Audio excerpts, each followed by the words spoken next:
এই মুসা নবী মাঝে মধ্যে আল্লাহর সঙ্গে গল্প করত। এই কারণে মুসা নবীর একটা ডিগ্রি হয়েছে কালিমুল্লাহ। ডিগ্রি কি? হুযায়ফাতুল ইয়ামিন বলে, রাসূলুল্লাহ মুসা নবীর কত ভাগ্য ভালো, আল্লাহর সঙ্গে কথা বলেছে, আল্লাহর সঙ্গে কথা বলে কালিমুল্লাহ ডিগ্রি পেয়েছে। আল্লাহ নবী বলেন, হুযায়ফা শোনো, মুসা নবীর শুধু ভাগ্য ভালো, কিন্তু তার উম্মতের ভাগ্য ভালো না।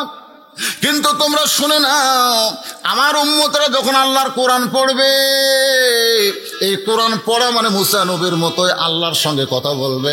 হাসরের ময়দানে আমার আল্লাহ তাআলা কোরআন পড়নেওয়ালা উম্মতকে কালিমুল্লাহ ডিগ্রি দিয়ে মুসা নবীর সঙ্গে জান্নাতে ঢুকাইয়া দিবে। কারণ যখন কোরআন পড়ে, কার কথা? এ কথা কন না, কার কথা? আমাদের বাংলাদেশে কোরআন পড়নেওয়ালা মানুষের অভাব কম না বেশি? জোরে কোন, কম না বেশি? যেই যুবকেরা কোরআনের মাহফিল করতেছে, আমি সেই যুবকদের বলবো, বাজান তোমরা শুধু কোরআনের মাহফিল করলে হবে না, তোমাদেরকে সবাইকে আল্লাহর কোরআন শিক্ষা গ্রহণ করতে হবে। আল্লাহ রাসূল বলেছেন, খায়রুকুম মান তাআল্লামাল কোরআন ওয়া আল্লামা। ওই ব্যক্তি হলো পৃথিবীর সবচেয়ে সম্মানী, দামি, যে আল্লাহর কোরআন পড়ে এবং অপরকে কোরআনের শিক্ষা দেয়। নবী বলতেছে, আল্লাহ এই আসরের 4 রাকাত নামাজ কেমনে পাইলাম, করলে আমার উম্মতের লাভটা কি? আল্লাহ বলে, হাবিব মুসা নবী তুর পর্বতে গিয়া দাঁড়ায় আছে। আল্লাহ ডাক দেয়, বলে মুসা তোমার খবর কি? খুব খেয়াল করবেন। আল্লাহ বলে, মুসা তোমার খবর কি? মুসা বলতেছে, আলহামদুলিল্লাহ। আপনাকে যদি বলা হয়, কে ভাই আপনার খবর কি, আপনি কি বলবেন? মুসা বলতেছে, আল্লাহ আপনার খবর কি? আপনারা কোনোদিন আল্লাহর খবর চাচ্ছেন? আল্লাহর খবর চাচ্ছেন? বর্তমানে আল্লাহ বাংলাদেশে কিভাবে আছে? না, বর্তমানে বাংলাদেশে আল্লাহ কিভাবে আছে? আমি রানীনগরে বলছিলাম, আল্লাহ কিভাবে আছে দেখবেন, দেখবেন, দেখা একটু দেখেন। ও যে হুজুর দেখতেছেন, ওই সামনে যেটা বাড়ি, ওটা আমার বাড়ির সাইডে জমি, ওটা আমার বাড়ির এই সাইডে যে জমি, ওটা আমার। ও যে পুকুর দেখতেছেন, ওটা আমার। ওই সাইডে সবগুলো ভাইয়ের, পিছন দিকে আমার বাপ চাচা। তো সবই যদি তোমাকে হয় আল্লাহর, তখন বলতেছে আল্লাহটা দেখবার গেলে 2 মিনিট হাঁটা লাগবে। কয় মিনিট? চলো দেখি। 2 মিনিট যাওয়ার পরে বলতে, তো হুজুর এখানে আল্লাহর কিছুই ছিল না, আমার চাচাই 10 শতক আল্লাহ দান করছে। এখানেও আল্লাহর কিছু ছিল না, চাচা আমার 10 শতক আল্লাহ দান করছে, আমরা সকলে চাঁদা দিয়ে, টাকা দিয়ে এই আল্লাহর ঘর মসজিদ তৈরি করে দিছি। হুজুর ফেরেশতাকে, আল্লাহ এটা কোন দেশ, যে দেশে তোমার কিছুই নাই, তোমাকে দান করলে তুমি পাও, এ দেশের নাম কি? আল্লাহ বলে, দেশের নাম হলো বাংলাদেশ। ওই দেশে আল্লাহর চাইতে গরিব কেউ নাই। বর্তমানে আল্লাহ বাংলাদেশে সবচাইতে গরিব অবস্থায় আছে। জোরে কোন কথা ঠিক কিনা? আজকে আগডম বাগডম ঘোরাডম সাজার শিক্ষার জন্যে কোনো টেনশন করা লাগে না। আর আল্লাহর কোরআন যেখানে শিক্ষা দেয়, টেনশন আছে না নাই? কথা কয় না, টেনশন আছে না নাই? তার মানে কি? একজন এসপি তো বলেই দিল, একটা এসপি, কুষ্টিয়ার একটা এসপি বলেই ফেললো, মাদের সাথে কারা পড়ে? গভর্নমেন্ট মূর্খ, গরিব, চাঁদা তুলে খায়, ভিক্ষা করে খায়, রাস্তার টেবিল বসায়, ওরকম আমরা ভিক্ষা দিই। কি বুঝলো যে আল্লাহর কোরআন যারা শিখতেছে এরা গরিব, এরা গরিব? তাহলে বাংলাদেশে আল্লাহ কোন অবস্থা আছে বুঝতে পারতেছেন না?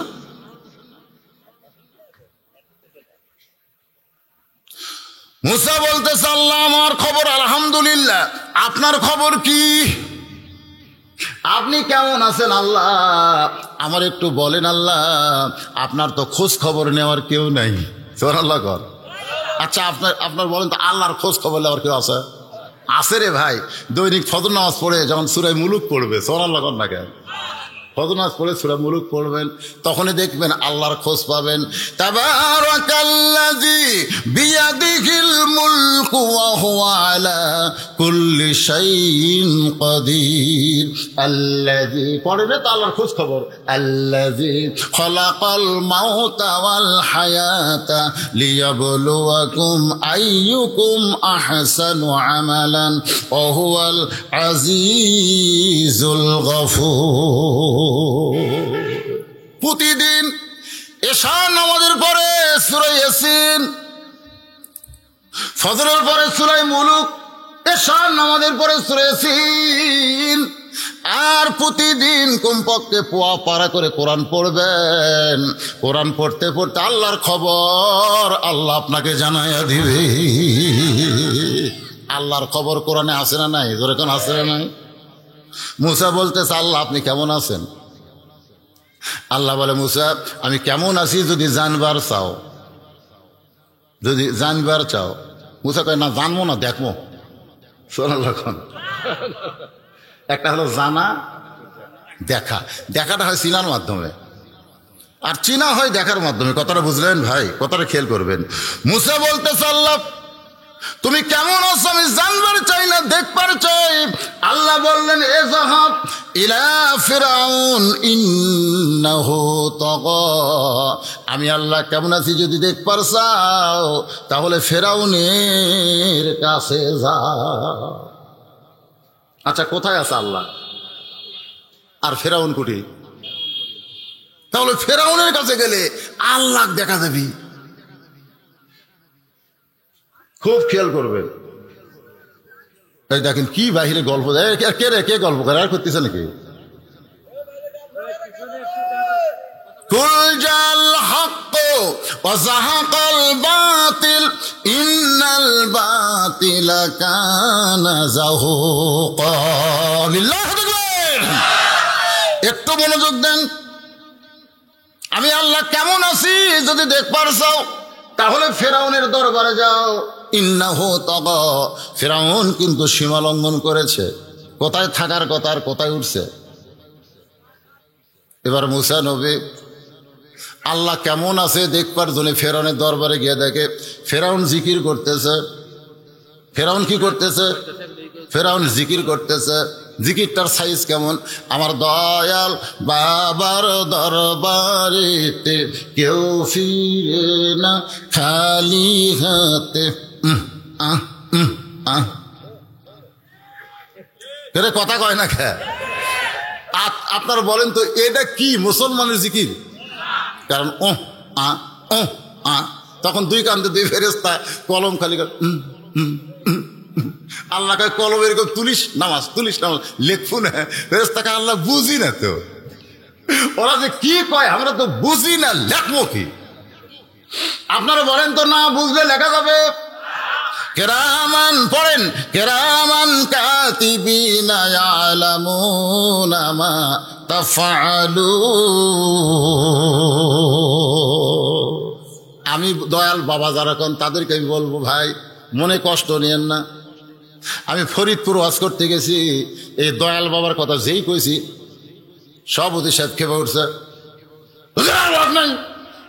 আমি বলে এত খেপলেন কেন? টাকার যদি আপনি জিকিরের সুর ঠিক তন, তাল ঠিক তন, সব ঠিক আছে, সুরও ঠিক তালও ঠিক, জিকিরটা হবে এরকম, আমার দয়ার আল্লাহর দরবারেতে কেউ ফিরে না খালি হাতে। আল্লাহ আল্লাহ আল্লাহ, ঠিক নাই? দেখেন সুরও ঠিক আছে, তালও ঠিক আছে। তা খাওয়া খা যেটি বাবা সেটি আমরা আল্লাহ দেব, আর যেটি হু হা সেটি দেব আল্লাহ আল্লাহ। অসুবিধা আছে? তাহলে সুন্দর করে বলেন, আমার দয়ার বাবা আল্লাহর দরবারেতে কেউ ফিরে না খালি হাতে। আল্লাহ আল্লাহ আল্লাহ, লা ইলাহা লা ইলাহা ইল্লাল্লাহু মুহাম্মাদুর রাসূলুল্লাহ সাল্লাল্লাহু আলাইহি সাল্লাম। ফেরাউন সিংহাসনে বসে উঠছে, আর আমাকে নামাইকে ক্ষমতা পাইছি, এই ক্ষমতা থেকে আমাকে নামাইকে এরকম চিন্তা চেতনা থেকে জিকির করতেছে, আনা রব্বুকুমুল আলা, আমি হলাম সবচাইতে বড় আল্লাহ। আপনার নাউযুবিল্লাহ কর না কেন? এটা কি আমার কথা না আল্লাহর কথা? কোরআন থেকে বলতেছি। ফেরাউন বলতেছে আনা রব্বুকুমুল আলা, আমি হলাম সবচাইতে বড় আল্লাহ। মুসা নবীর হাত খালি চুলকায়। মুসা নবীর হাত কি করে? চুলকানা। বোঝেন? বোঝেন? যে চর দিয়ে আজরাইলের চোখ উল্টে দিছে। কি মনে করছেন? আজরাইলের চোখের মনে উল্টে দিছে রে। একটু বেয়াদবি করার কারণে, একটু বেয়াদবিটা কি, খালি সালাম দেন। ওগো আল্লাহ নবী মুসা, আমি আপনার জান কবজ করার চাই। তো মুসা নবী বলতে চাই, তা আজরাইল তো চমকে গেছে যে জান কবজ করে চাইলে কেউ তখন ডাকবে না, সবাই বলবে এবারের মতন ফিরে যাও রে আজরাইল, মিনতি করিয়া কই তোমারে। কিন্তু মুসা নবী ডাকতেছে, আজরাইল যখন আসতেছে, এমন সময় মুসা নবী মোবাইল করছে কার কাছে, লাইন আছে না নাই? আমরাও যদি আল্লাহর সঙ্গে কথা বলতে চাই তাহলে 2-4-4-3-4 কোড নম্বর দিয়ে কথা বলা যাবে। এই কোড নম্বর হলো 17 রাকাত নামাজ। এখন সুবহানাল্লাহ। আল্লাহ আল্লাহকে কি মুসা, আজরাইল দেখে ভয় লাগছে, আমাকে ডাকিস কে? মুসা বলতেছে, আল্লাহ তুমি আমাকে বলছো কালিমুল্লাহ, আমার ডিগ্রি আছে, আল্লাহর সঙ্গে কথা বলি, আর তোমার আজরাইল আমাকে সালাম দিল না, জান কবজ করুক, কিন্তু সালামটা দিবে না, এত বড় বেয়াদব। তা আল্লাহকে আজরাইল কি করবে, মুসা কি করবে? তো মুসা বলতেছে, আল্লাহ বেয়াদবি শিক্ষা দেওয়া লাগবে, ওকে একটা চর দিব। আল্লাহ বলে, মুসা একবার আজরাইলের দিকে তাকায় দেখো, তোমার হাতের দিকে তাকাও, এত বড় আজরাইলকে তোমার ছোট্ট হাত দিয়ে কি করবা? মুসা বলতেছে, আল্লাহ তুমি কি জানো আমার হাত একলা না, আমার হাতের মধ্যে থাকবে বিসমিল্লাহ। আমি যদি বিসমিল্লাহ করে হাত মারি তাহলে কে মারতেছে? কতক্ষণ কে মারতেছে? আমি এত বোকা না, আমি আজরাইলকে বিসমিল্লাহ দিয়ে সাইজ করব। আল্লাহ কয়, মুসা রে তোমারে অসম্মান করাতে আমি আল্লাহরও অসম্মানে লেগেছে।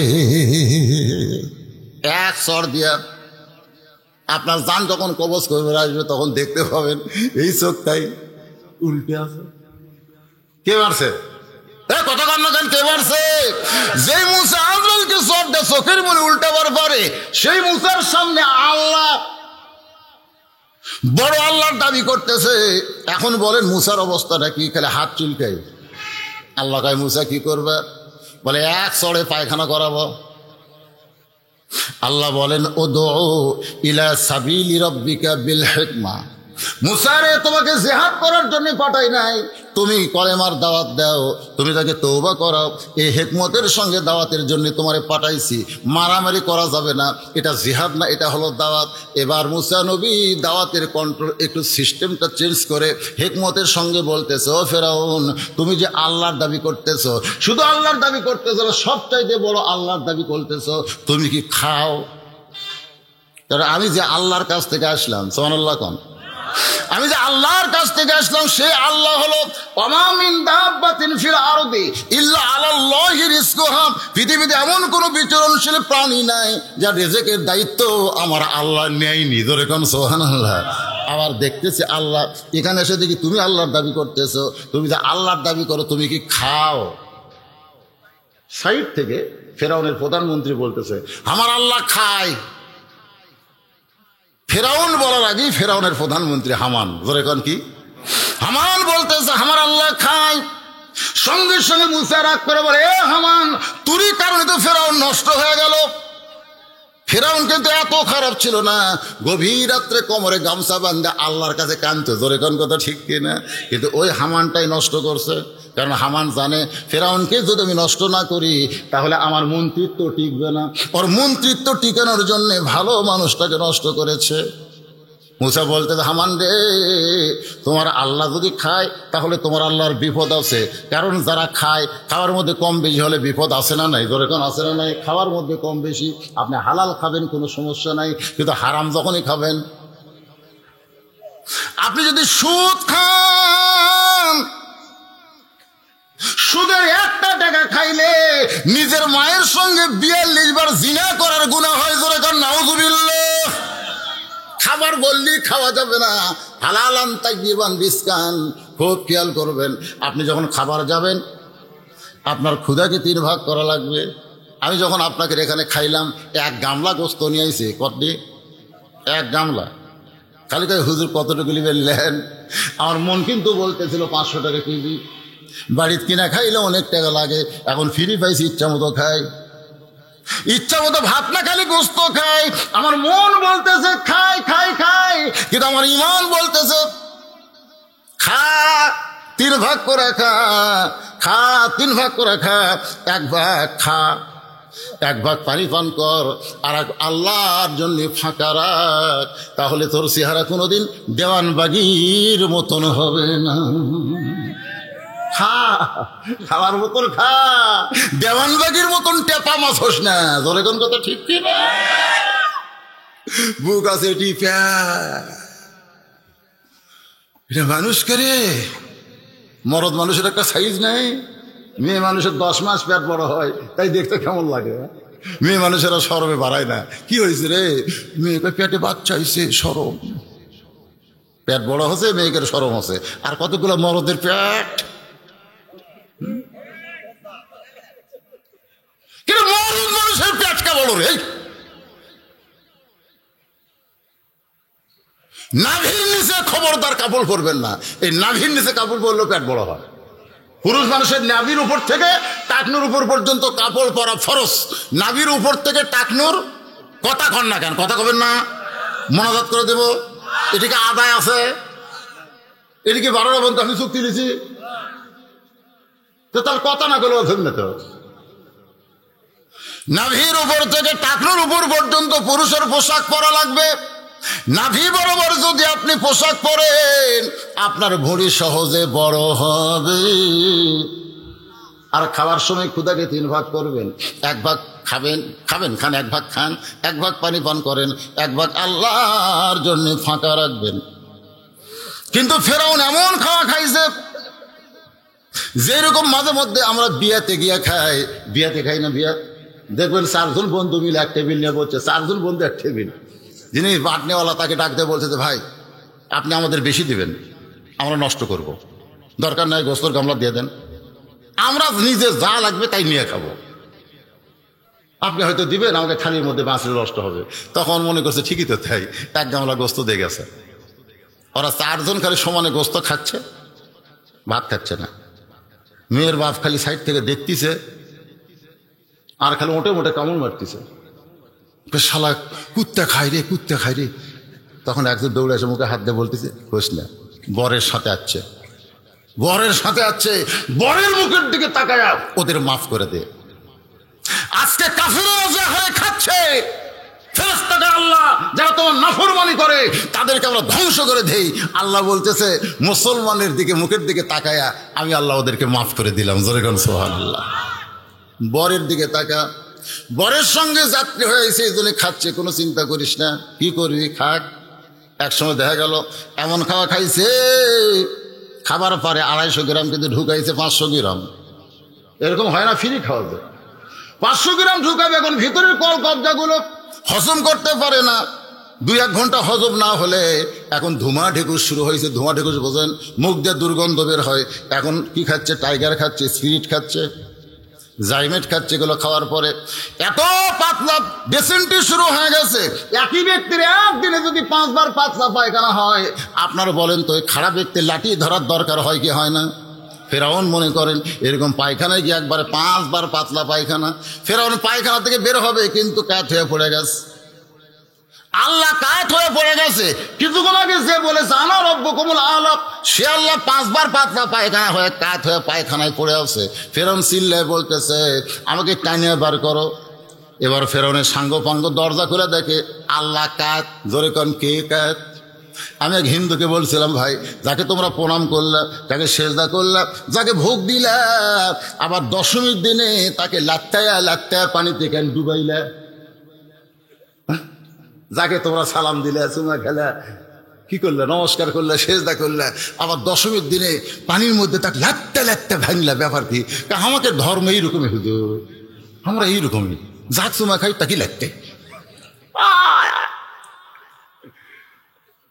সেদিন দেখলাম ফেসবুকে দিচ্ছে বঙ্গবন্ধু শেখ মুজিবুর রহমানের ভাস্কর্যের উপরে মাথার উপর চড়ে হাত করতেছে। কার উপর চড়ছে? বঙ্গবন্ধুর মাথার উপর যে ভাস্কর্য বানাচ্ছে ওই মাথার উপর চড়ে আছে ফেসবুকে, ওই হাত আবার সাইজ করতেছে। হাত কি সম্মান, মাথার উপর চড়িছে। কি এটা সম্মান কয়? এটা সম্মান? সম্মান করলে সম্মানের মতন করো। সম্মান আছে না আছে না?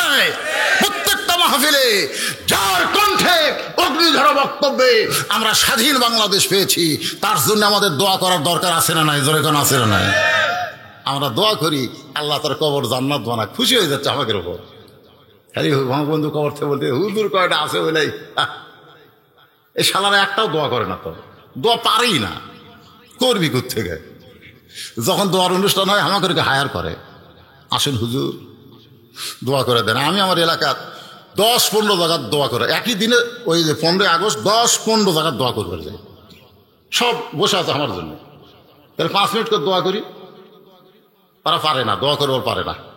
ওরা বাংলা পারে কিন্তু আরবি পারে না। কথাটা বুঝলেন না ভাইজান? আল্লাহর বান্দার একটু মনোযোগ দেবেন। এখন দরজা খুলে দেখে আল্লাহ কাত হয়ে আছে। জোরে কান, কে কাত? ফেরাউন কাত হয়ে আছে। সাঙ্গভঙ্গ বলতেছে, বার হবার পারেন না, ক্ষমতার অধিকার কেন দেখান? আপনি একলা একলা বার হওয়ার পারেন না, ক্ষমতার অধিকার কেন দেখান?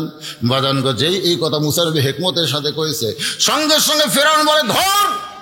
যেই কইছে ধর, মুসা বলতেছে আল্লাহ এখন তো ফেরাউন আমাকে ধরবার চায়। আল্লাহ বলতেছে দৌড়ান, দৌড়ান লাগবে মুসা। ফেরাউন তোমাকে ধরবার চাইলেও ধরা দিও না, একটু দৌড়াও। পাঙ্গ পাঙ্গ নিয়ে দৌড়াই।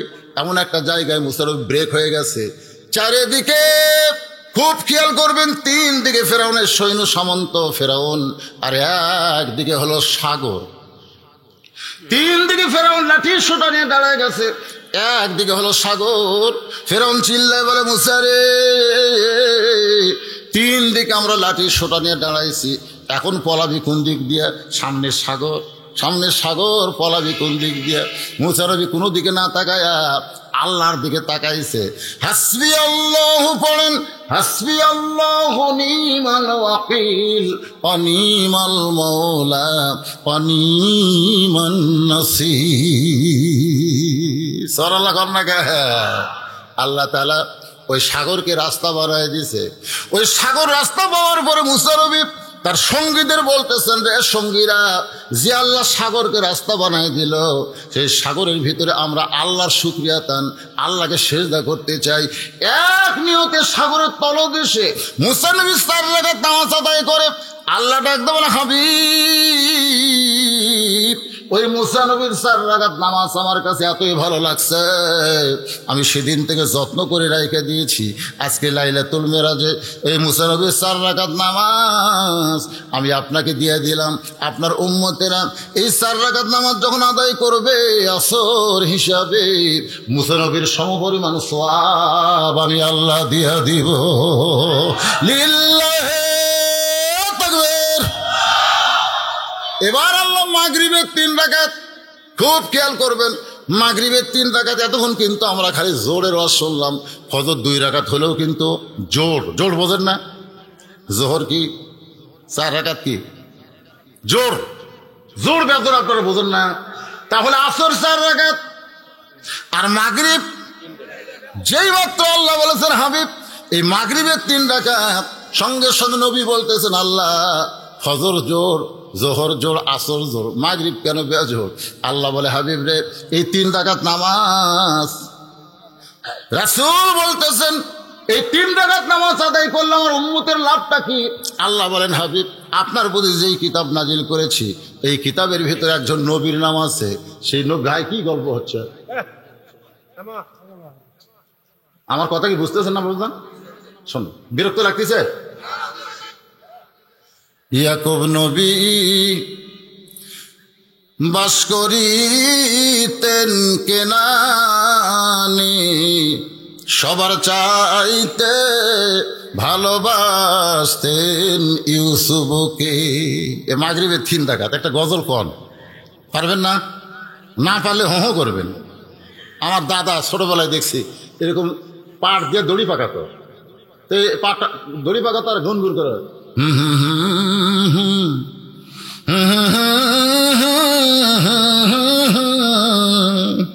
আরে দাদা কই দাদা এই হো কি? এর মধ্যে মজা আছে রে, এর মধ্যে মজা আছে। তা আপনারা যদি গান নাও পারেন অন্তত হোটা করেন, তা পারবেন না? ইয়াকুব নবী বাস করিতেন কেনানে, সবার চাইতে ভালোবাসতেন ইউসুফকে। ফজর থেকে আসর পর্যন্ত এই 3 ওয়াক্ত নামাজ আমার মায়েদের কোনো ওয়াজ করি নাই। আমার মায়েরা পর্দার অন্তর্দা চিন্তা করে, আজকে হুজুর আমাদের কোনো ওয়াজ করবে না। মা গো, হাউজে কাউসারের পানি যদি পান করতে চান তাহলে 1 নম্বর নামাজ গো মা। এবার যেই নামাজ নেওয়াজ করব, এ নামাজে পুরুষের চাইতে নারীদের গুরুত্ব বেশি দেওয়া হয়েছে। খুব খেয়াল করবেন। এ নামাজ কি? মাগরিবের 3 রাকাত। জোরে বলেন কয় রাকাত?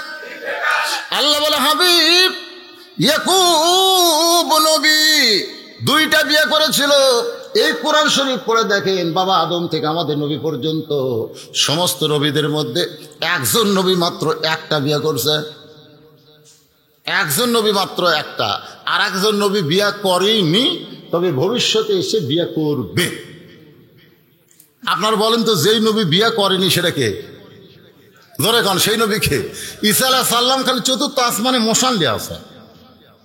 আর একজন নবী 1টা বিয়ে করছে, তার নাম হলো হযরত আদম আলাইহিস সালাম, 1টাই বউ। আর আদমের পর থেকে যত নবী, আমাদের নবী পর্যন্ত কোন নবীর 1টা বউ নাই, কমপক্ষে 2টা, তার বেশি তো আছে।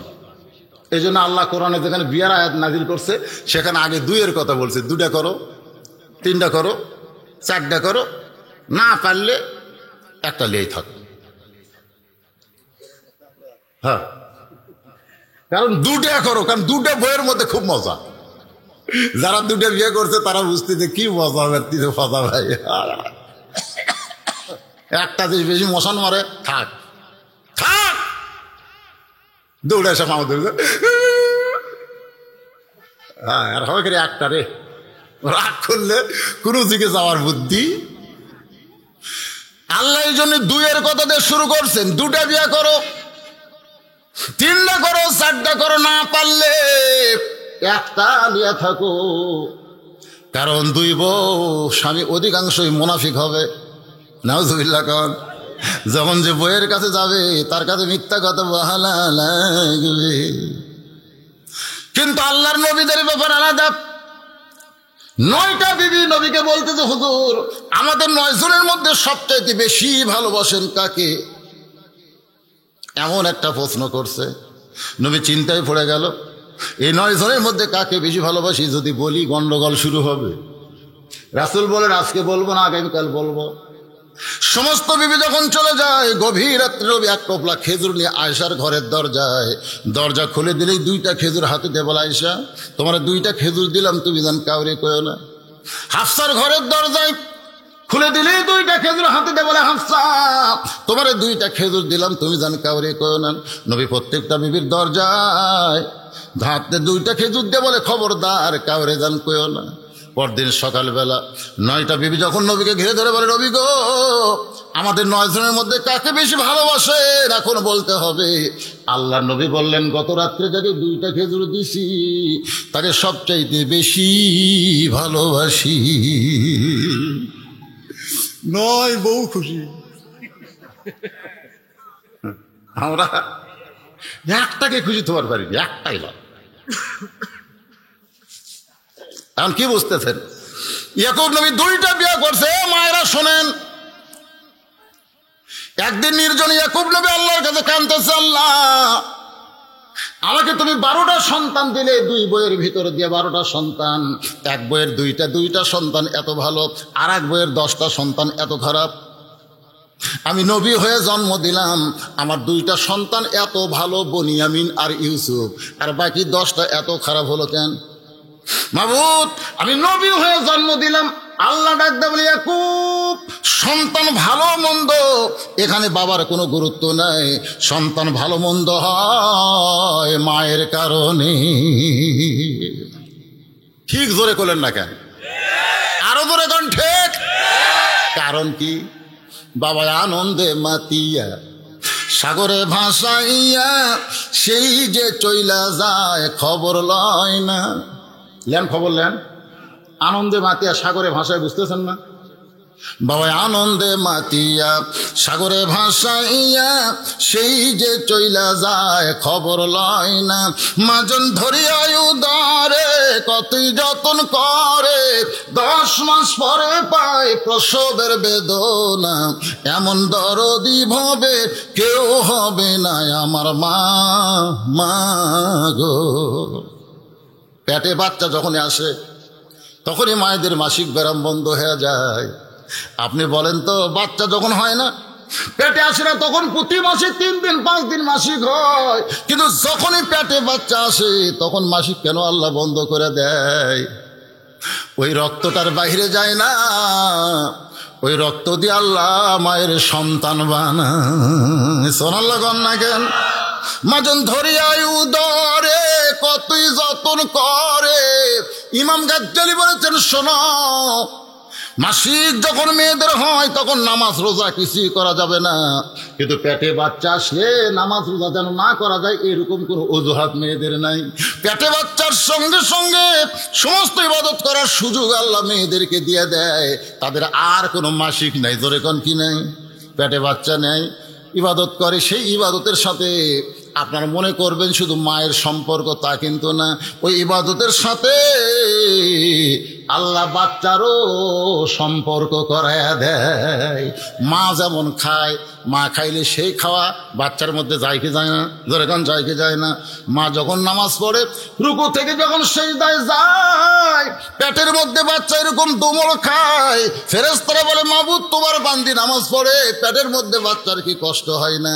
আল্লাহ কয়, ফেরেশতা সাক্ষী থাক, যে মা পেটে বাচ্চা দিয়ে নামাজ পড়লো, সেই মা শুধু নিজে নামাজ পড়লো না, পেটের বাচ্চাকেও নামাজি বানায়া দিল। মা পেটে বাচ্চা নিয়ে যদি রোজা থাকে, ওই পেটের মধ্যে বাচ্চা কিন্তু রোজার ট্রেনিং নেই। মা পেটে বাচ্চা নিয়ে যদি গোটা পাড়া না ঘুরে পর্দার ভিতরে থাকে, ওই পেটের বাচ্চাও কিন্তু পর্দানিশী হয়। মা পেটে বাচ্চা নিয়ে যদি কোনো কিছু চুরি করে না খায়, ওই পেটের বাচ্চাও কিন্তু চুরি করে খাবে না। আমার মায়েদের বলতেছে, মা আজকে সব মায়ের সন্তান কিন্তু সমান হচ্ছে না। এই যে কতগুলো সন্তান বসে আছে, কতগুলো সন্তান ঘুরে বেড়ায়, আবার কতগুলো সন্তান কিছুক্ষণ বসে কিছুক্ষণ উঠে যায়, এরকম আছে না নাই? ধরে কোন আছে না নাই? এগুলা চরিত্র কিন্তু ওর মায়ের কাছে থেকে পাইছে। যেই মা সবসময় পেটে বাচ্চা নিয়ে পাড়া ঘুরেছে, ওই কিন্তু পেটের মধ্যে ঘুরুনি ব্যারাম পাচ্ছে, ও কোরআনের মাহফিলে কোনোদিন বসবে না। আর যে মেয়েরা সভ্য শান্ত ভদ্র, পেটের বাচ্চাও তাদের ভদ্র হয়ে ঘন্টার পর ঘন্টা কোরআনের বাগানে বসে আছে। জোরে কোন সুবহানাল্লাহ। এজন্য খ্রিস্টান নেপোলিয়ন বলেছে, তোমরা যদি ভালো একটা সন্তান চাও তাহলে ভালো একটা মায়ের দরকার। মা যদি ভালো হয়, পেটের বাচ্চা আল্লাহর ওলি হয়ে যায়। আল্লাহ ডাকতে বলে, হাবিব 10 জন ভাই একত্র হয়ে ইউসুফকে কি করছে আপনার ঘটনা সবাই জানেন। আমি শুধু মাগরিবের 3 রাকাত নামাজ বোঝানোর জন্য বলতেছি। কূপের মধ্যে ফাইলা দিয়া বাপের কাছে গিয়া কানতেছে রক্তমাখা জামা নিয়ে। কি কান্দা! বাবা বহু চেষ্টা করছি বাবা, ইউসুফকে বাঘের হাত থেকে আমরা বাঁচাবার পারলাম না বাবা গো। তবে রক্তমাখা জামা নিয়ে আইছি। ইয়াকুব নবী রক্তমাখা জামা হাতে নিয়ে চিন্তা করে, ইউসুফকে যদি বাঘে খায় তাহলে জামার কোনো জায়গায় ছিঁড়া নাই, জামার কোনো জায়গায় ছিদ্র নাই, ছিঁড়া নাই। তাহলে বাঘে যদি ইউসুফকে খায় জামা অবস্থায়, তাহলে তো জামার অনেক জায়গায় ছিঁড়ে যাবে। কিন্তু জামা যেমন তেমনই আছে। ইউসুফকে বাঘে খাইছে। ইয়াকুব নবী কিন্তু সব বুঝবার পারছে, কিন্তু জবান।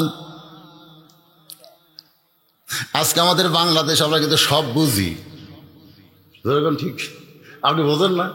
তখন আপনি বোঝেন না, আমরা কিন্তু সবই বুঝি, কিন্তু জবান কথা কয় না, জবান খুলি না। ইয়াকুব নবী কিন্তু সব বুঝেছে, কিন্তু জবান খোলে নাই। কেন খোলে নাই? কারণ ভবিষ্যতে একটা ভালো পাওয়ার আশায়। জোরে গান সুবহানাল্লাহ। সবসময় জবান খোলা যায় না, অনেক সময় জবানকে বন্ধ রাখতে হয়। ঘরের মধ্যে গিয়ে কাঁদতেছে ওই পাঞ্জাবি নিয়ে, মাবুদ আমি আমার ইউসুফকে একটু বেশি ভালোবাসি, আর এই ভালোবাসার কারণে আমার 10টা সন্তান ষড়যন্ত্র করে আমাকে রক্তমাখা জামা দিয়ে আবার ইউসুফকে বাঘে খাইছে।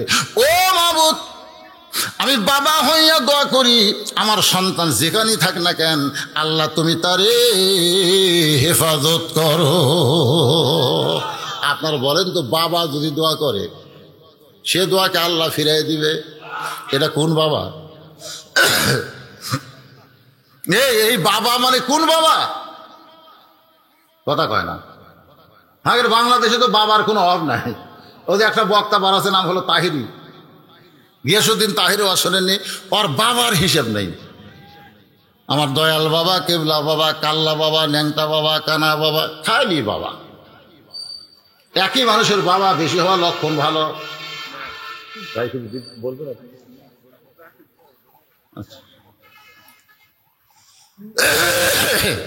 বিরক্ত হচ্ছেন? তাহলে বলেন, একই ব্যক্তির বাবা বেশি হওয়া লক্ষণ ভালো? বাবা কারে কয়? যে বাবা আপনাকে জন্ম দিয়েছে, বইয়ের বাবা নয়। এখন বইয়ের বাবার সামনে সালাম দেয়, নিজের বাপরে দেন না, এরকম সন্তান আছে না নাই? দেখবেন শ্বশুরকে বলে আসসালাম আব্বা কেমন আছেন আব্বা, আমার আম্মা কেমন আছে, মানে কি ভদ্র, ফেরেশতার চাইতে ভালো। কিন্তু নিজের বাবা সামনে দিয়ে যায়, কুত্তার মতন ঘোষ করে, বাপরে সালাম দেয় না। তুমি কি জানো সন্তান, দুনিয়ার সমস্ত মানুষ যদি তোমার জন্য দোয়া করে, দোয়া কবুল হওয়ার কোনো গ্যারান্টি নাই, কিন্তু বাবা যদি সন্তানের জন্য দোয়া করে, সঙ্গে সঙ্গে আল্লাহ দোয়া কবুল করে নেয়। তাহলে সবচাইতে বড় দোয়া হলো সালাম দেওয়া। ধরে কোন কি দেওয়া? আপনি বাবাকে বললেন আসসালামু আলাইকুম, বাবা বলতেছে ওয়ালাইকুম আসসালাম। ওয়ালাইকুম আসসালাম মানে কি আল্লাহ তোমার উপর রহমত বর্ষণ করো, সুবহানাল্লাহ কোন। বণিকেরা রাস্তা দিয়ে যায়, পানির পিপাসা লাগছে, কূপের মধ্যে এসে পানি পান করতে, কিন্তু পানি পান করতে এসে দেখে চাঁদের মতো সুন্দর একটা সন্তান হাত পা বান্ধে ফেলে দিয়েছে, সুবহানাল্লাহ কোন। চাঁদের মতো সন্তান, ধরে কোন কার মতন? ইউসুফ নবী এত সুন্দর ছিল, অন্ধকার কূপে তাকে চাঁদের মতো দেখা গেল। পানি পান করার চিন্তা বাদ দিয়ে ওরা ইউসুফকে তোলার জন্য ব্যস্ত হয়ে গেল। একসময় ইউসুফ নবীর কূপ থেকে উঠানোর পরে বণিকেরা বলতেছে আমি নিব, আমি নিব, আমি নিব, সবাই কয় আমি নিব, সবাই কয় আমি নিব। এক ইউসুফকে নেওয়ার অনেকজন, সুবহানাল্লাহ কবেন না? অনেকজন বলে আমি নিব। বণিকের সর্দার বলতেছে সবাই যদি নিবার চাও তাহলে টুকরা টুকরা করে ভাগ করব। সবাই কয় টুকরা করে ভাগ করে নিয়ে লাভ কি? বণিকের সর্দার বলে তাহলে একটা কাম করি, ওকে বাজারে বিক্রি করে যেই টাকা হবে সেই টাকা আমরা ভাগ করে নিব, তাহলে তার কোনো অসুবিধা নেই। যে বলা সেই কাজ, বাজারে নিয়ে গেছে। বাজান ইউসুফকে নিয়ে বাজারে, এমন সময় দুইজন খরিদ্দার বাজারে ঘুরতেছে। একটা হলো আজিজ মিসর আর একটা হলো জুলাইখা। মাগরিবের 3 রাকাত নামাজ কেমনি এটা বোঝানোর জন্য বলতেছি ভাইজান অন্যদিকে মন দিবেন না। আজিজ মিসর আর জুলাইখা দুইজন ঘুরতেছে, কিন্তু জুলাইখা সামনে সামনে, আজিজ মিসর পিছনে পিছনে। আপনার বলেন তো, পুরুষ এবং নারী দুইজন যখন রাস্তা দিয়ে যায়, নারীর সামনে পুরুষ পিছনে, বলেন তো এইটা কেমন পুরুষ? নারী সামনে, স্বামী পিছনে, এইটা কেমন স্বামী? যেই স্বামীর হিজরা হিজরা ভাব, ওরা নারীকে সামনে দিয়া পিছনে দাঁড়ায়। মরদ কোনোদিন বউরে সামনে দেয় না, মরদই সামনে যায়। ধরে কোন কথা ঠিক কিনা? এ কথা কন না কে? জুলাইখা সামনে সামনে, পিছনে আজিজ মিসর। ইউসুফ নবী যেখানে, ওই জায়গায় জুলাইখা হেমার মতন দাঁড়ায় বলতেছে এত সুন্দর সন্তান, এত সুন্দর সন্তান, ওয়ালাদুন, সন্তান হিসেবে আমি গ্রহণ করতে চাই, এত সুন্দর সন্তান সন্তান হিসেবে গ্রহণ করতে চাই। বণিকের সর্দার চোখ টিপি মারছে। এক বণিক বলতেছে চোখ টিপি মারলেন কেন? বলে চোখ টিপি মারার কারণ হলো মেয়ে মানুষ যখন পছন্দ করছে তখন 10 টাকার জিনিস 100 টাকা হয়ে যাবে। মেয়ে মানুষ যখন পছন্দ করছে 10 টাকার জিনিস কয় টাকা? ধরে কোন কয় টাকা? এই জন্য বউ নিয়ে যদি মার্কেটে যান, বউ নিয়ে গাড়ি মার্কেটে যান, 1000 টাকার জিনিস আপনার 10,000 টাকা পুরাবি ভাই। একলাই যাবেন, বউকে সঙ্গে নেওয়া চলবে, কথা কন না কেন চলবে? যখন বউ নিয়ে যাবেন দেখবেন দোকানদার কি করে, ভাবি ফার্স্ট কাস্টমার আপনি, এটা যা শুট করবে ভাবি মনে হয় আপনি স্বপ্ন ফেল, এমন এক চাকরি পারবি। মেয়েরা তো চাকরিতেই। এটা আমি দেইনি 5,000 টাকা, আপনার জন্য 500 টাকা লস করলাম ভাবি, কি হলো নেন। স্বামী খালি এটার দাম ভাবি 1,500 টাকা, সেটা হচ্ছে 5,000 টাকা। বউ কয় দেখছে আমাকে আনবার চাও না, 500 টাকা কম দিচ্ছে, আমাকে আনবার চাও না 500 টাকা কম দিচ্ছে, 5,000 500 টাকা ছাড় দিল। স্বামী খালি তাই আর একটি অনেকে জানছে বউ সাইজ করছে, তো বউ কয় না না আমি অত দোকান ঘুরবো না, আমাকে দিবে এটা। ভাই শোনেন, আপনি যখন আমাকে আপা ডাকছেন আর 500 টাকা কম দেন ভাই। দোকানদার দেখে এক চান্সে 2,500 টাকা লাভ। মেয়ে মানুষ যদি কোনো জিনিস পছন্দ করে ওর দাম কিন্তু 10 গুণ হয়ে যাবে, জোরে কোন কথা ঠিক। এই জন্য মার্কেটে একলা যাবেন, বউ নিয়ে যাবেন। যদি কোনোদিন মেয়েদের মার্কেট করার পরিবেশ হয়, মেয়েরাই দোকানদার, মেয়েরাই সাপ্লার, তাহলে তখন মেয়েরা যাবে, কিন্তু পুরুষের মধ্যে নারীরা যাবে না। আমার মায়েরা যারা পর্দার অন্তরালে একটু খেয়াল করেন, যে জোলাইকা বলছে আমার পছন্দ এত সুন্দর সন্তান, সঙ্গে সঙ্গে বণিকের সর্দার বলতেছে 1 লক্ষ স্বর্ণ মুদ্রা। আজিজ মিসুল চিল্লায় বলে পাগল, সামান্য একটা সন্তানের দাম করে 1 লক্ষ স্বর্ণ মুদ্রা হয়। জোলাইকা বলতেছে আমার পছন্দ বলে তোমার গায়ে লাগতেছে না, এখানে টাকা দেখলে আমাকে দেখলে না, কেন শুরু করছে। 1 লক্ষ স্বর্ণ মুদ্রা দিয়ে ইউসুফকে কিনে নিয়ে আসছে। লালন পালন চলতেছে। বাজানকে একটু মনোযোগ দিয়ে শুনবেন, মাগরিবের 3 টাকা ফরজ নামাজ কেমনে পাইলাম। লালন পালন চলতেছে। একসময় ইউসুফের মোজ গজাইছে, ইউসুফের দাড়ি গজাইছে। এতদিন ইউসুফ ছিল না বলে পুরুষের একটা চিহ্ন আছে না নাই, জোরে কোন আছে না নাই। পুরুষের চিহ্ন হলো দাড়ি আর মোষ, এই দুইটা হলো মরদের চিহ্ন। আর মেয়েদের চিহ্ন হলো দাড়ি মোষ নাই। প্রতিদিন স্বামী খালি দাড়ি আর মোষ কামাই, উঠ পারি দেয় না সব সময়, মানে এই ওর পছন্দ হয় না, উঠতেই কামায়। তো বউ একদিন বলতেছে আসো একটা ভেলকি দেখায়। বউ স্বামীকে বলতেছে আসো গো। কোথায়? ড্রেসিং টেবিলের সামনে। তো স্বামীকে ড্রেসিং টেবিলের সামনে খাড়া হয়ে বলতেছে দেখো আমার দাড়ি নাই মোষ নাই, আমার দাড়ি নাই মোষ নাই। তো বলতেছে মেয়ে মানুষের তো দাড়ি মোষ থাকেই না। বউ বলতেছে আমার যদি দাড়ি মোষ হতো, আমার যদি দাড়ি মোষ হতো। এই পাগলি, মেয়ে মানুষের দাড়ি মোষ হয়? বউ এই পাগল, মরদ কোনদিন দাড়ি মোষ চাষা হয়? তোমার মুখ আর আমার মুখ একই মুখ, তুমি কিসের মরদ রে? এমন কথা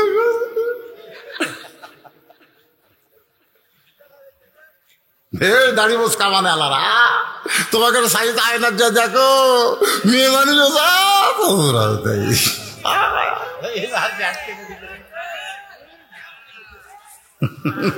মনে মনে ভাবতেছে হুজুর একটা ওয়াজ দিল রে, দুইটার তো নাই, অল্প 10টা যুবক যদি আজকে দাঁড়িয়ে রাখে, এই কোরআনের মাহফিল আপনাদেরকে জান্নাতে নিয়ে যাবে। জোরে বলেন কথা ঠিক কিনা?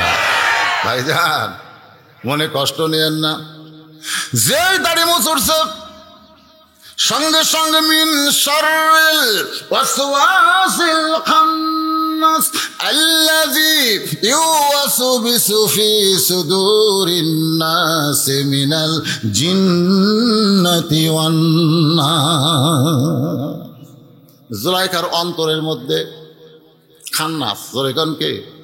খান্নাস বলতে জুলাইখা ইউসুফ তোর কে হয়? এতদিন কিন্তু শয়তান বলে নাই, এবার শয়তান বলতেছে জুলাইখা ইউসুফ তোর কে হয়? জুলাইখা বলতেছে আমার সন্তান হয়। কোন পক্ষে? জুলাইখা বলে কোন পক্ষে না। শয়তান বলতে তোর স্বামী বুড়া হয়ে গেছে, তোর চেহারা কি যুবতী রে জুলাইখা, এত তরতাজা একটা যুবক রে তুই সাইরা দিস না। বাজান গ জুলাইখা নয়, জুলাইখার ভিতরের খান্নাস জুলাইখাকে পাগলি বানাই দিছে। ইউসুফের যায় হাত ধরছে, ইউসুফ নবীর যেই মাত্র হাত ধরছে, কুল্লু নাবিউন মাসুমাইন, প্রত্যেকটা নবীরা হলো বেগুনা মাসুম। সুবহানাল্লাহ কোন? কোন পাপ নবীদেরকে আল্লাহ ধরাবে না, নবীদেরকে আল্লাহ আলাদা ভাবে তৈরি করছে। সুবহানাল্লাহ কোন? যেই মাত্র ইউসুফ নবীর হাত ধরেছে, ইউসুফ নবী হ্যাঁচকা টান দিয়ে বলতেছে, জুলাইখা চিৎকার করো, ইউসুফ রে তোমার হাত ধরলাম, তুমি কেন হ্যাঁচকা টান দিলা? ইউসুফ নবী বলতেছে জায়েজ নাই। জোরে কোন কি নাই? জুলাইখা চিন্তা করে সোজা আঙ্গুলে ঘি না উঠলে আঙ্গুল ব্যাগা করা লাগবে, সোজা আঙ্গুলে ঘি না উঠলে আঙ্গুল ব্যাগা করা লাগবে। সমস্ত দরজায় তালা দিয়ে অন্দরমহল ইউসুফকে নিয়ে জুলাইখা আস্তে আস্তে শরীরের কাপড় খুলতেছে।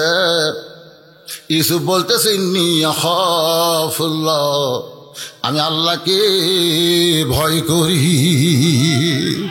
জুলাইখা বলতেছে কেউ দেখতেছে না, কেউ দেখতেছে না, তুমি আর আমি মাঝখানে কেউ নাই। ইউসুফ বলতেছেন কেউ না দেখলে আল্লাহ দেখতেছে। জুলাইখা বলে কি করবা? বলে আমি আমার ঈমানকে রক্ষা করতে চাই। বলে পালানোর কোনো রাস্তা নাই, সমস্ত দরজায় তালা, সমস্ত দরজায় তালা, চাবি আমার হাতে। ইউসুফ বলতেছেন ওমাইয়া তাওয়াক্কাল আলাল্লাহি ফাহুয়া হাসবুহু নাসরুম মিনাল্লাহি ওয়া ফাতহুন কারীব ওয়া বাশশিরিল মুমিনিন।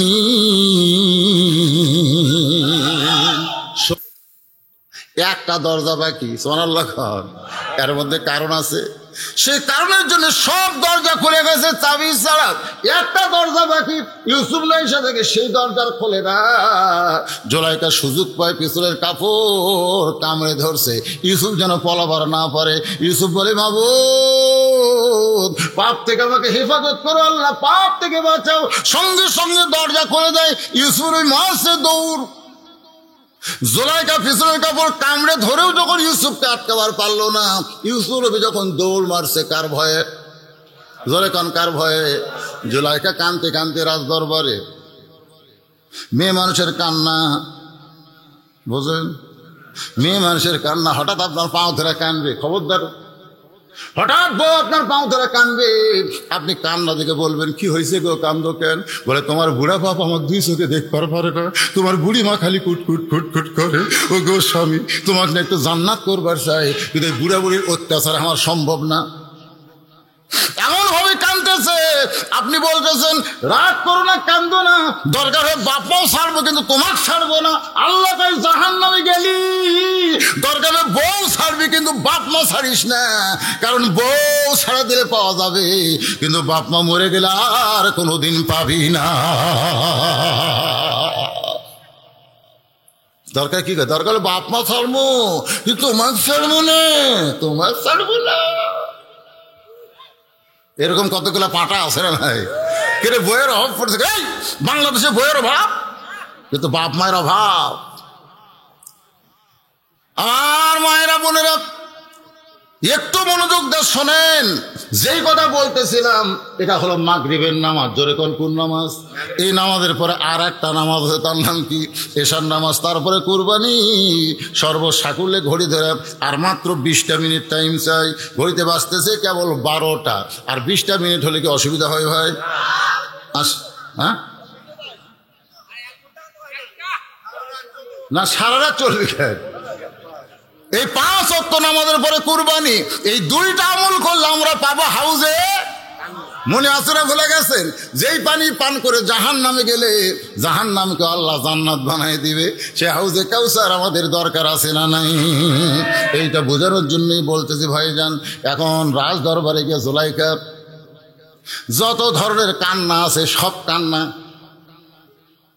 মাথার চুল উস্কো খুস্কো করে বলতেছে ইউসুফ আমাকে ধর্ষণ করবার চাইছিল, ইউসুফ আমাকে ধর্ষণ করবার চাইছিল, আমি নিজের সতীত্ব হেফাজত করেছি, ইউসুফ আমাকে ধর্ষণ করবার চাইছিল, যাকে লালন পালন করলাম সেই সন্তান মাকে ধর্ষণ করবে, আমি যেমন করি হোক আমার ইজ্জত বাঁচাইছি।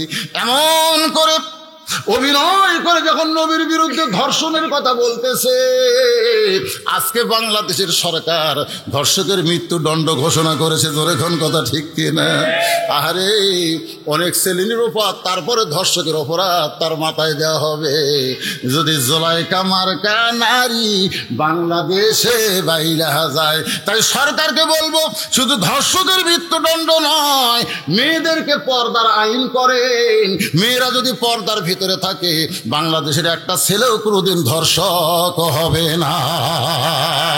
বলেন ঠিক কিনা?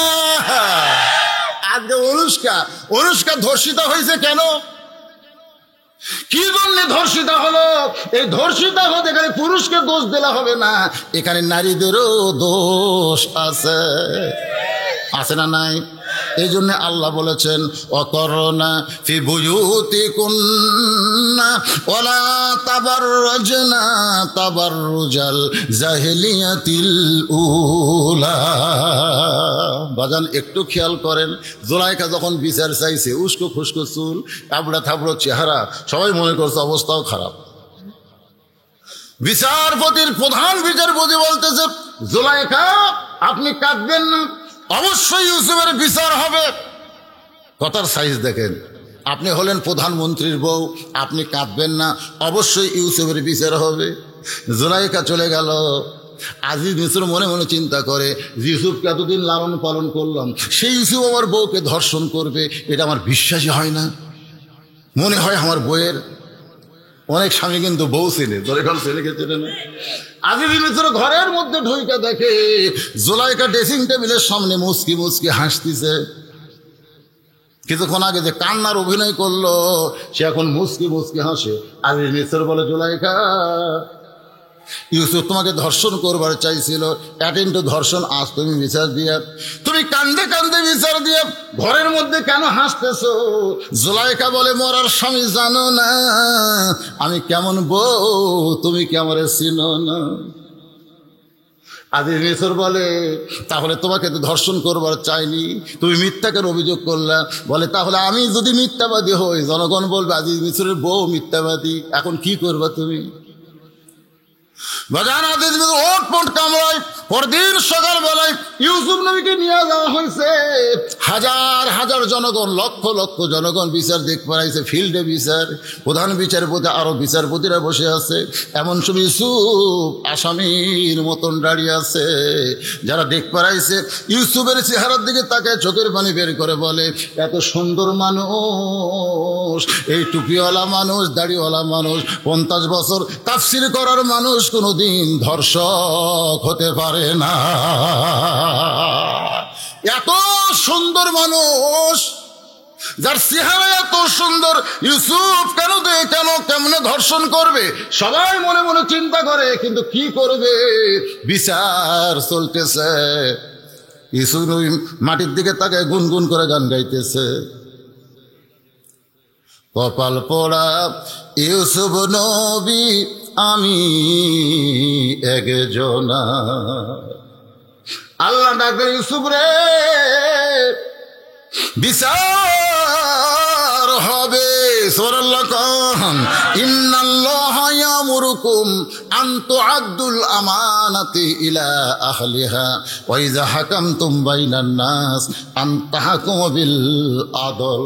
মানুষের মধ্যে ন্যায়পরায়ণ মানুষকে তোমরা বিচারকের আসনে বসাও, কারণ বিচার মানুষ করবে না, বিচার আল্লাহ করবে। ধরে কোন কথা ঠিক কিনা? সে আল্লাহর আইন অনুযায়ী ভালো মানুষের বিচার করবে। আজকে আমাদের বিচারকের আসনে যারা আমরা বসে আছি, চেয়ারম্যান বলেন, মেম্বার বলেন, বিচারকের একটা আসন নাই। চেয়ারম্যান মানে কি? 36 গাঁয়ের বিচারক। হ্যাঁ, চেয়ারম্যান যদি খালি ন্যায় বিচার করে, পক্ষপাতিত্ব না করে, গোটা ইউনিয়ন সোনা হয়ে যাবে। ধরে কোন কথা ঠিক কিনা? ভোট চাওয়া লাগবে কেন? জনগণ দৌড়ে এসে ভোট দিবে, মার্কা খুঁজে নিবে। হ্যাঁ, চাওয়া লাগবে না। ভাইজান একটু মনোযোগ দিয়ে কথাগুলো শুনবেন।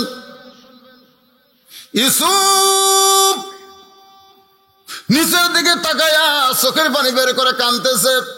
প্রধান বিচারপতি বলে, রে ইউসুফ, যে তোমাকে মায়ের মতন, সন্তানের মতন মা হইয়া লালন পালন করলো, আজকে তুমি কত বড় নিয়ম খারাম, সে মাকে ধর্ষণ করবার চাইলা। ইউসুফ, এমন কথা হাজার হাজার মানুষের সামনে একজন নবীকে যখন বলতেছে, এমন সময় মাত্র 2.5 মাস, কোন কিতাবে লিখছে 4 মাস বয়সের একটা দুধের বাচ্চা মায়ের স্তনের দুধ পান করতে করতে জবান খুলে গেছে।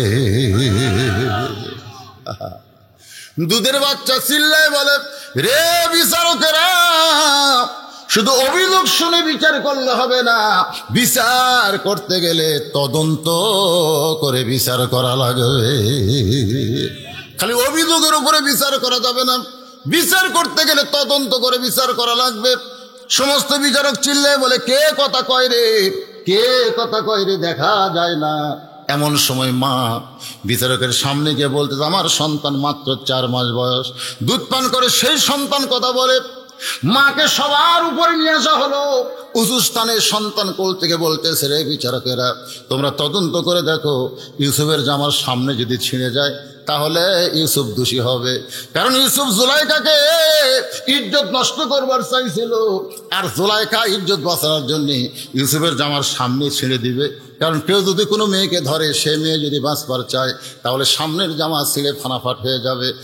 আর যদি পিছন দিকে জামা ছেড়ে দেখো তাহলে বুঝবা ইউসুফ নির্দোষী, জুলাইখাই দোষী হবে। কারণ ইউসুফ পলাবার চাইছিল, জুলাইখা তাকে আটকায় দিছে। এখন তোমরা তদন্ত করে দেখো তো, দোষী কে নির্দোষী কে। সমস্ত বিচারক তদন্ত করে দেখে, ইউসুফ নবীর জামার সামনে তো ছিঁড়া দূরের কথা, ময়লাও পর্যন্ত নাই। সুবহানাল্লাহ। ছিঁড়া তো দূরের কথা, ময়লা পর্যন্ত নাই। আর পিছন দিকে তাকায় দেখে জামা ছিঁড়ে গেছে। সমস্ত বিচারক তদন্ত করে মনে মনে কয়, ইউসুফ তুমি নির্দোষী, কিন্তু আমরা জবান খুলতে পারতেছি না, আমরা চাপে পড়েছি। ইউসুফ রে, তুমি নির্দোষী, কিন্তু আমরা জবান খুলবার পারতেছি না, আমরা চাপে পড়েছি। এমন একটা চাপ আমাদেরকে দিয়েছি ইউসুফ, আমরা তো জবান খুলতে পারি না। এমন সময় প্রধান বিচারপতি বললেন, ইউসুফ তুমি দোষী। যেই কইছি ইউসুফ তুমি দোষী, সমস্ত জনগণ ওহো করতে করতে, হায় হায় করতে করতে চলে গেল। এই বিচারক কার ইশারায় বিচার করলো? এই বিচারক কার ইশারায় বিচার করলো? ইউসুফকে জেলখানার মধ্যে বন্দি করা হলো। ইউসুফ বলতেছেন, আল্লাহ বিনা দোষে দোষী কইরা আল্লাহ ইউসুফ দিল জেলখানা, আল্লাহ উপায় বলো না, জনম দুঃখী কপাল পোড়া নবী ইউসুফ একজনা। আল্লাহকে ইউসুফ রে বিনা দোষে তোমার জেলখানায় দিল। তুমি মনে করো না তোমার দুর্নাম হবে, কারণ জেলখানায় কোনো মানুষ গেলে সবাই তার দুর্নাম করে। তোমার দুর্নাম হবে নিছক, যত জেলখানায় থাকবে তোমার কোটি কোটি ভক্ত আরো বেড়ে যাবে। লিল্লাহ, তোমার কোনো দুর্নাম হবে না, ভক্ত বাড়বে। কারণ বিনা দোষে দোষী কইরা তোমার জেলখানায় রাখছে। বাজার ইউসুফ নবী জেলখানা থেকে মুক্ত হলেন। এক সময় মিশরের খাদ্যমন্ত্রী থেকে মিশরের প্রেসিডেন্ট হয়ে গেলেন। যে 10 ভাই তাকে হাত পা বান্ধা কুয়ার মধ্যে ফেলে দিয়েছিল, ওরাই 10 জন ইউসুফ নবীর সামনে দাঁড়াইছে।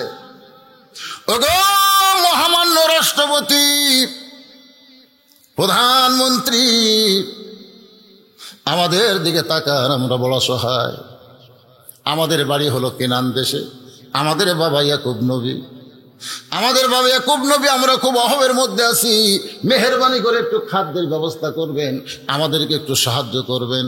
যেই বলেছে আমাদের বাড়ি হলো কেনান দেশে, আমাদের বাবা ইয়াকুব নবী, ইউসুফ তাকায় দেখে এরাই 10 জন। আমি কত কান্দাকাটি করছে, হাত পাও বান্ধিস না, আমার ছাইরা দে, যেদিকে 2 চোখ যায় আমি সেই দিকে যাব। আমার কান্নাকাটির কোনো দাম তোদের কাছে নাই। তোরা হাত পা বান্ধে কূপের মধ্যে ফেলে দিলি, তোরাই 10 জন। মনে মনে কয় তোরাই তো 10 জন।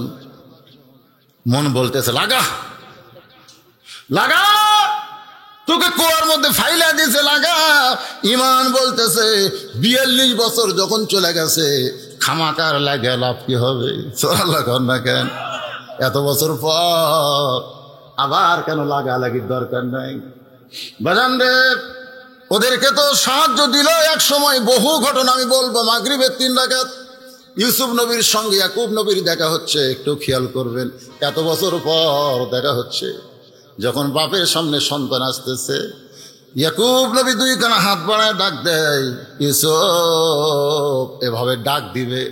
এমন সময় আল্লাহ বললেন, ইন্নামা আমওয়ালুকুম আওলাদুকুম ফিতনা, সম্পদার সন্তান বিপদের কারণে একুব রে। যে আল্লাহ আমি তোমাকে ইউসুফকে মিলাই দিলাম, সে আল্লাহ শুকরিয়া না করে ইউসুফকে তুমি বুকের মধ্যে নাও। সঙ্গে সঙ্গে যে দুইটা হাত দিয়ে ইউসুফকে বুকের মধ্যে নিবার চাইছিল, ওই দুইটা হাত দেন আমাদের নিয়ত করে, এক নিয়তে 3 রাকাত নামাজ পড়ে যখন সালাম ফিরাই, আল্লাহ বলে হাবিব এত বছর পর বাবা সন্তানকে বুকে না নিয়া আমি আল্লাহ শুকরিয়া তার নামাজ আদায় করে এই 3 রাকাত নামাজ আমি যত্ন করে রাইখা দিয়েছি। আজকে লাইলাতুল মেরাজে আপনাকে মাগরিবের 3 রাকাত হিসেবে দিয়ে দিলাম। আপনার উম্মতেরা মাগরিবের 3 রাকাত যখন জামাতের সঙ্গে আদায় করবে, ইয়াকুব ইউসুফ নবীর সমপরিমাণ সওয়াব আমি আল্লাহ দিয়া দিব। এবারে 4 রাকাত নামাজ। জি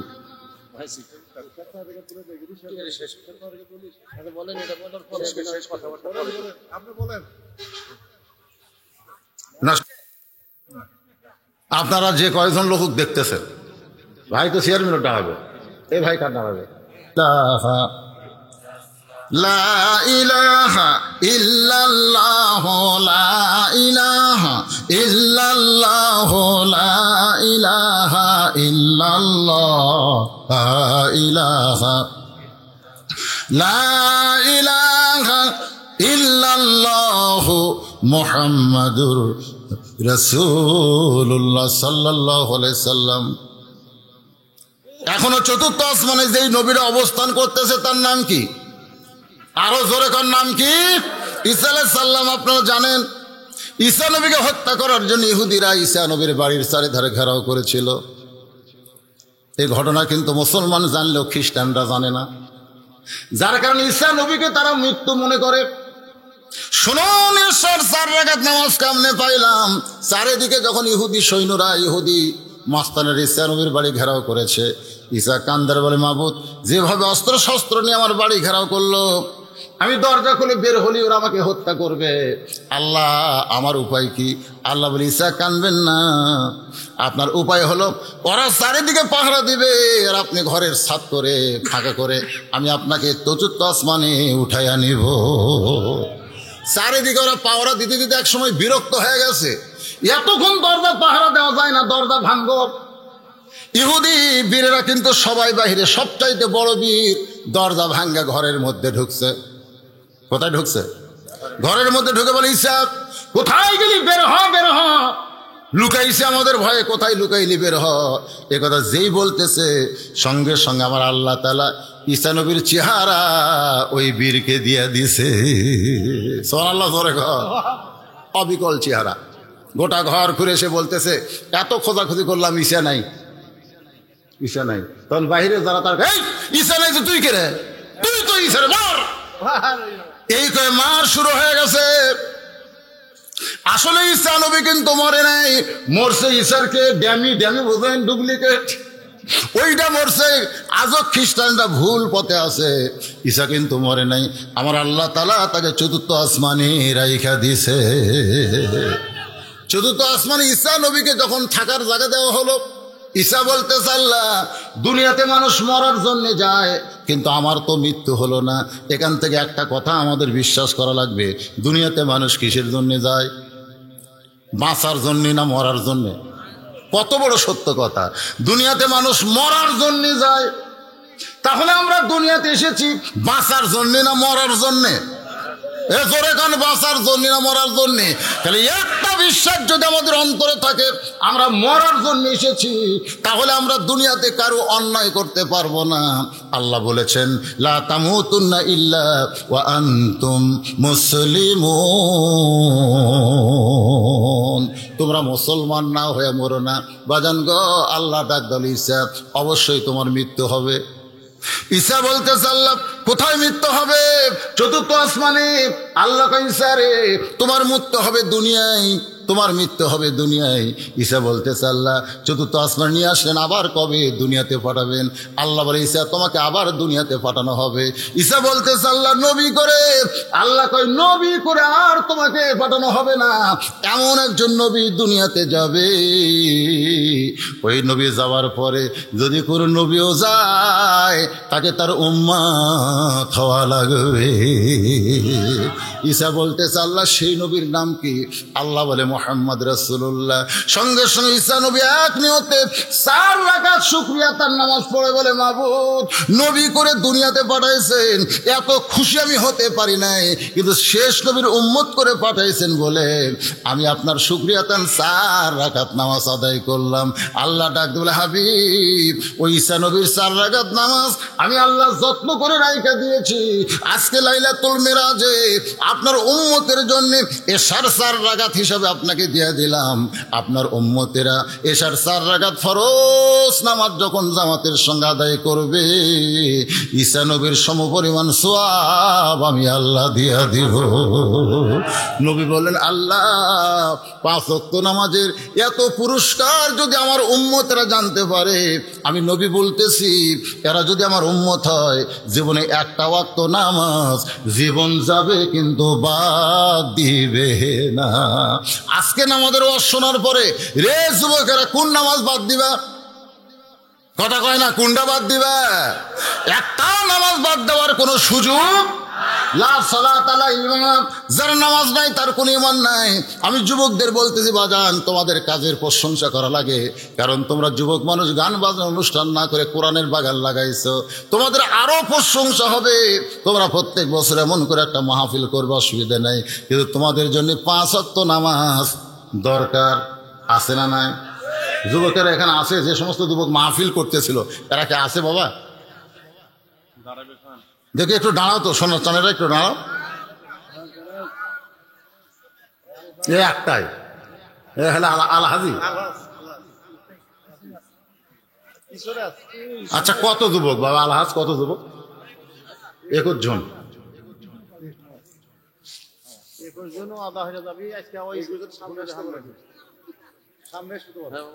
নামাজ পড়ে না এই কথা বলে তাদের তিরস্কার করার সুযোগ নাই তো। আজকের দিন আমি কি বলছি, মাগরিব এশা পড়ে নাই, ফজর থেকে 1 ওয়াক্ত যদি নামাজ না ছাড়ে, উমর ফারুক আল্লাহ নবীকে হত্যা করতে এসেছিল, ঠিক কিনা?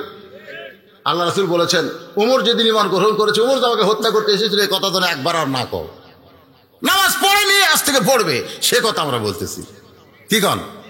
আল্লাহ সব পাপ তওবা করলে মাফ করবে, খালি একটা পাপ করবে না। আপনার বলেন যে সেটা কোনটা? শিরক করবে রে, তওবা করলে শিরক আল্লাহ মাফ করবে, কিন্তু একটা পাপ আল্লাহ তওবা করলে মাফ করবে না, সেটা সুদ খাওয়া। কেউ যদি সুদ খেয়ে মরা যায় ওই তওবা করলে মাফ পাবে না। সুদ খাওয়া হলো হকুল ইবাদের মধ্যে সম্পৃক্ত, এটা আল্লাহর সাথে না, এটা বান্দার সাথে।